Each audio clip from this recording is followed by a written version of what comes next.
Hello, a while ago I made the video announcements 10/28/2024 and now I'm updating that video. Firstly, that video was wrong. I made some incorrect calculations using assumptions about taxes, shipping, and Shopify cuts and got a negative profit. So I panicked and upped the prices by a couple of bucks. So I've recalculated, and for transparency, I've set my accounting spreadsheets to public so you can see my exact costs and gains from the source, as well as double check my work if I'm incorrect. You may have also noticed that the Google Sheet is short on version history. This is because in my earlier versions, I had people's names in my ledger of purchases. For privacy, I've transferred the information via copy-paste. However, I have updated it, so all the information is there. I was a bit lazy before when I first made it, since it would have just been for myself, but I spruced it up so everyone can easily see my expenditures. I'll also show on screen a bunch of screenshots from Launch Tabletop and Uline. They're all receipts and bulk pricing menus showing my purchase history so you can verify my spending for yourself. Now, will I change my pricing? Well, for Crawler Factory, I already have. Since I thought $9 profit was too luxurious for me, I brought the price down from $30 back down to $25. For the rest, I'm keeping the prices because I'm greedy and I want your money. But also because, as I said in the previous video, these all cost about as much as your lunch, if not less, and they're all definitely worth it. Speaking of worth it, I've just decided to stop selling toward the top because they weren't truly worth it at all. Though I thought they'd be a great game since the idea and its world and its concept were all so great, and even now I believe that these ideas have such good merit. The issue is that the game itself sucks balls, so I'm giving them to random people on the street. I've also unlisted my previous video since it's inaccurate. However, you can click on the link below to watch my previous video, as well as download the Toward the Top PDF, so you can laugh at me, belittle me, bully me, whatever you want, but it's all for the sake of being crystal clear about my mistakes and failures. Now, let me really quickly talk about why I'm keeping the prices as they are. Of course, I want to have your money, but also I have some other information to help back that up. So, a while ago, I ordered a new set of Warlock's Brew cards, and I decided to go around with my dad to nearby game stores to try and sell them off. In total, I went to 10 different stores. Each of them declined, though at Game Castle, they were nice enough to offer me a place to sell my games for myself, but they were about 30-minute drive from my house, and I still don't have the license as of recording this, so unfortunately, I couldn't take the offer. The shocking thing was that when I went to Elusive Games, they were nice enough to tell me that the game stores wouldn't buy my games because they expected them to buy at half their listed price. Half. They said that they would buy games at a little more than that if it was a lot of customer interest in it, but beyond that, they wouldn't buy because they expected to buy the games for half the listed price.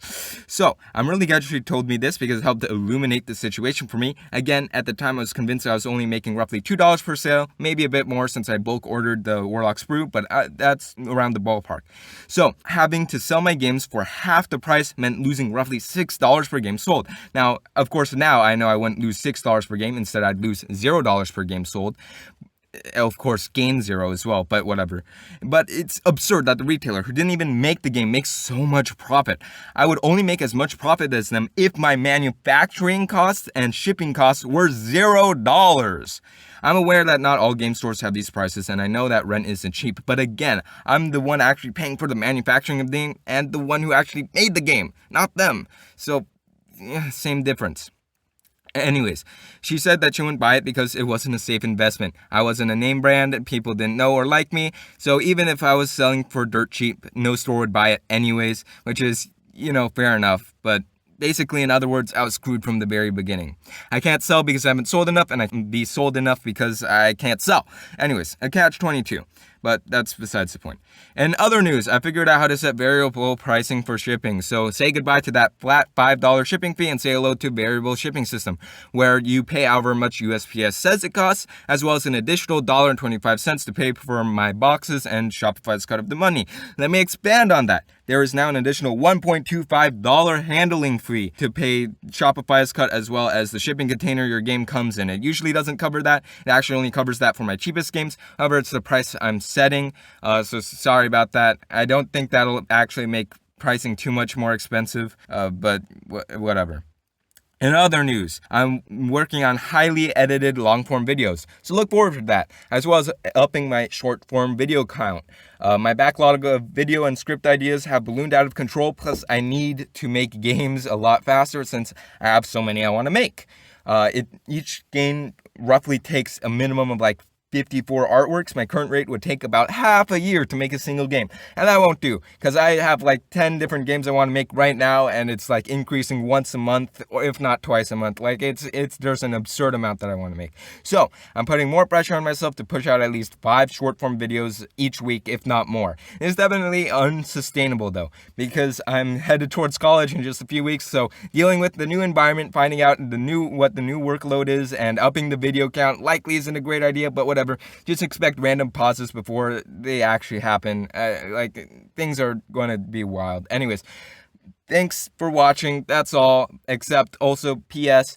Please buy either the games from glomygames.com or from me in person. I know that the PDFs are free, and it might be cheaper to buy the custom game from custom game manufacturer like Launch Tabletop by just giving them the PDF or purchasing it from someone else who bulk ordered from them, so you can sell for cheaper at a profit, whatever.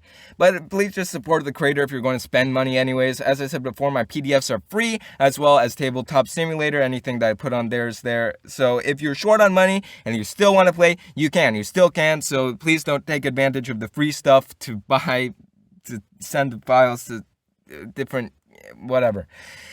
I beg you. Also, P.P.S. Holy crack! SILKSONG is coming out tomorrow. Let's go! I've waited 5 years. That's more than a quarter of my life. Oh, it's happening. Anyways, I'm insane, I think, is what I've learned from this. Okay, bye-bye.